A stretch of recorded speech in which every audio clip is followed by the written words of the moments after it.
Hai cikgu, nama saya Muhammad Farhan. Ini projek modal matematik saya. Modal rekaan saya ialah lori kontena. Bentuk prisma saya gunakan ialah segi 4 tepat dan segi 3.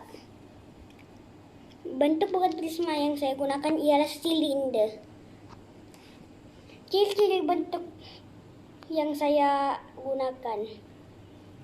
Ciri-ciri bentuk segitiga ialah mempunyai 5 permukaan rata, 6 bucu dan 9 tepi.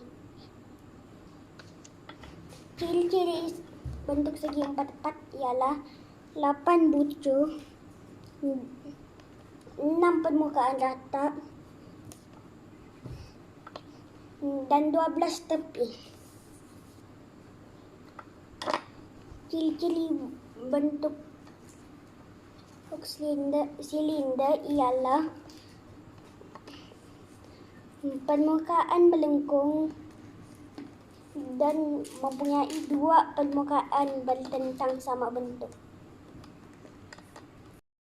Sekian itu saja tentang projek matematik saya. Terima kasih.